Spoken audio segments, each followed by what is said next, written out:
Hey everybody, it's Claire. I'll be making a video about the recommended usage of or uses of technology from infancy all the way up to third grade. And just to start things off, in my opinion, I feel like there's a time and place to use technology, and I feel like, especially nowadays, that we are using technology way too much. Like I now have screen time on my phone, and like seeing how much my screen time is, it makes me really I want to like reevaluate like what I'm doing with each day to day and like why am I on my phone so much. So, anyways, according to the Department of Education, there are four um, guiding principles for the use of technology with early learners, and it is as follows. I will go with starting number principle one. Technology, when used appropriately, can be a tool for learning, which I agree. Like, there's time and a place for it. I mean, just the fact that we can use, there's like smart boards, we can use iPads, we can use, I think back to when I was a kid, like, doing like the leapfrog learning stuff. And with technology, I think it's cool, really cool for like visual learners, because it helps see and like really understand. Because every child has a different, they learn differently. Like, no one learns the same way. So the second principle, number two, technology should be used to increase access to learning opportunities for all children. Yeah, I agree. Like it should, open up new opportunities for all children. And they should be able to use it to like their advantage. Number three, principle number three is technology may be used to strengthen relationships among parents, families, early educators, and young children. Totally agree. I think it'd be awesome, if let's say the parents and the child want to like FaceTime the teacher, like, do like a video chat, do Skype, something, just so they can get, really talk to him and not just be like on the phone or just have be like, a simple like letter or email. Sometimes it's nice to actually have face-to-face conversation because sometimes you can take things out of context if they're, read wrong, like in just if you're reading like a text or email or whatever. So I feel like that's a really good idea. And the last principle for guiding would be for technology. It says technology is more effective for learning when adults and peers interact or co-view with young children. Yeah, and I agree. I feel like if doing technology like together does make a huge difference. Like I'll do with my nanny kids, I'll do like ABC Mouse at school, or for school for them at times, and like we'll get on there, like we're doing it together. I'm always like next to the children like when they're doing it because there are things that you can access through iPads, whether even if you do have like YouTube Kids for the app, you can still find stuff on there that they shouldn't be watching. And it's just like the internet is like an amazing thing, but it's also super scary. So we definitely need to be mindful of that. So, okay, according to the NAEYC, they selected examples of effective classroom practice involving technology and tools and interactive media. And for the infants and toddlers portion, it says during the earliest years, infants and toddlers interact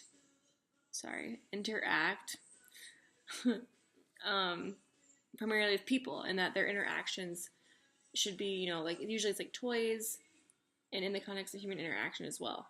They need to be able to explore freely. They shouldn't just be put in front of the TV. Like I know like a lot of parents like that I do work for, and like even just like I remember my own parents doing this at times. Like if someone is crying and like, they can't calm down, they don't know what else to do. It's like they just put them in front of the TV. Which yes, I understand like it can calm the child down, but there are better ways to go about that. And I understand there are some days where it's just like, nothing else is working. You've tried everything else, and it's like, okay, we're gonna watch their favorite movie or their favorite, listen to their favorite song, and maybe it usually will help. So I get it, but we're talking about how you see these parents, even teachers, are just like so passive about. They're just like whatever, here's this video or go do your iPad, go do this because like everyone's too involved in themselves, and it makes me sad because those kids deserve attention. They need attention. Especially the little ones. Like I just don't think that the TV and everything like that is good for a baby's brain at that age. Um, for the preschoolers in kindergarten, it says during the preschool years, young children are developing a sense of initiative and creativity. They are super curious about the world around them and learn about learning. They are exploring their ability to create and communicate using a variety of media. They might use, crayons and paint and, stickers, different types of blocks and other materials. And then they do this through like creative movement, such as they do dancing or singing, and using their bodies to, show their or express their ideas or interests or experiences. Digital technologies provide one more outlet for them to demonstrate their creativity and learning. And it says, we should allow children to, to be free and just like explore, try different things out and incorporate, different types of technologies that are appropriate for, their age group.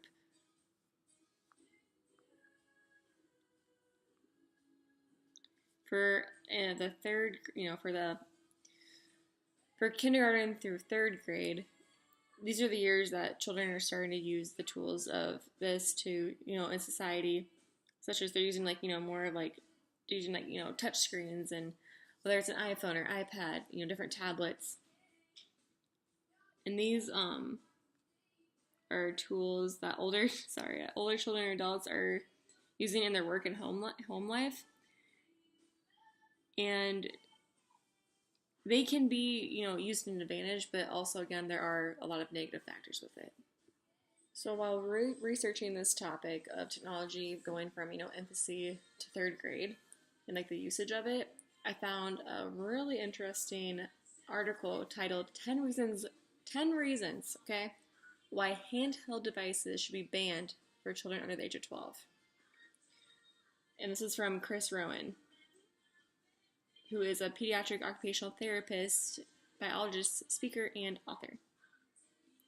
This was written in, March 6th in 2014.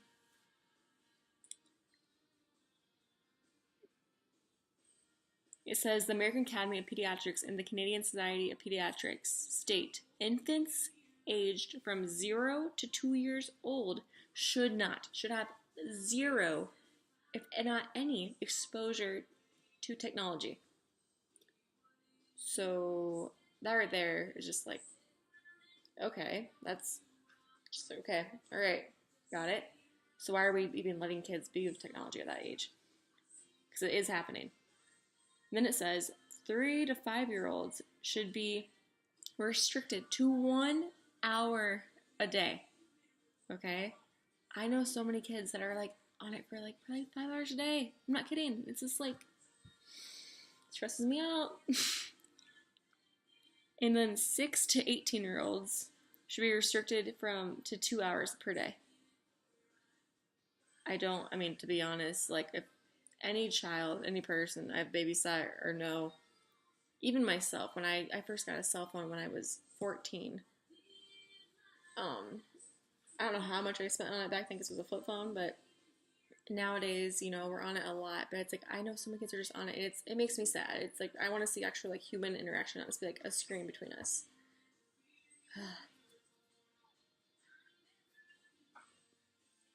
It says that children and youth who use 4 to 5 times the recommended amount of technology with serious and often life-threatening consequences. According to the Kaiser Foundation of 2010, Active Healthy Kids Canada 2012. It says handheld devices, including cell phones, iPads, tablets, whatever, they have dramatically increased the accessibility and usage of technology, especially very young children. Here are the 10 reasons as to why these should need to be banned. Number 1, rapid brain growth. Between 0 and 2 years old, an infant's brains triple in size and continue in a state of rapid development all the way until they are 21 years old. Early brain development it's crucial. All right. Number 2, delayed development. Technology uses restrict the movement, which can also result in delayed development. It says 1 in 3 children now enter school developmentally delayed, negatively impacting literacy and academic achievement. Number 3, epidemic obesity. Like what? TV and video game use correlates with the increased obesity. Number 4, sleep deprivation. 60% of parents they don't supervise what the child is watching at all or any other technology usage. And 75% of children are allowed technology in their bedrooms. That's terrifying. Terrifying. 5, mental illness.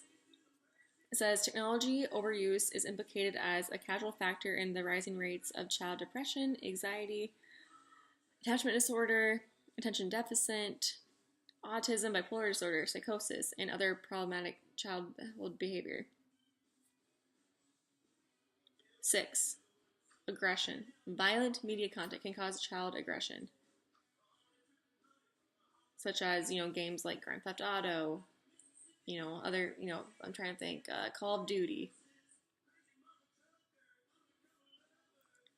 7, digital dementia. I've never heard of this before. High-speed media content can contribute to attention deficit, as well as decreased concentration and memory, due to the brain pruning neural tracts to the frontal cortex. And children who can't pay attention can't learn. I agree with that, but I also have ADD, so I'm kind of like, I can learn. It's kind of a little struggle at times, but, Number 8, addictions. As parents attach more and more to technology, they are detaching from their children. Yeah, and that makes me sad. Like, you see these, I've seen it all the time. It's like, they come home from work or whatever, and it's like, just a minute, honey, I have to do this. I'm on my phone. And it's just like, the child just like wants like your affection and your attention. It's like, just give it to them, please. I mean, they do, but it's just like, I don't know. I miss the way things used to be. Like, come on, bring back the 90s, okay? I'm gonna watch Dawson's Creek. I need that. All right, number 9, radiation emission. Okay, let's read it. In May of 2011, the World Health Organization classified cell phones as a Category 2B risk, possible carcinogen, due to the radiation. I guess I have heard of, like, cell phones giving cancer. I just never knew it was, like, really this serious. It says children are more sensitive to a variety of agents than adults, as their brains and immune systems are still developing. So you can't say the risk would be equal as it would be for a small adult to a child. Good to know. And lastly, number 10, unsustainable. The ways in which children are raised and educated with technology are no longer sustainable. This is from Rowan in 2010. Children are our future, but there's no future for children who overuse technology. Totally agree. The work ethic I now see in people that are younger than me, it's horrible. And all they want to do is they're just lazy, they just want to be on their phones, and that's all they care about social media. That's it. How many likes are they going to get? How many people are going to comment? And how many followers are they going to have? It's sad. But yeah, there it is for technology. Honestly, after reading about this and like really researching it, I feel like we need to almost like for sure cut down technology. If not, like we do need to ban it from children at that age. I don't know. What are your thoughts on it? Let me know below. Thanks. Bye.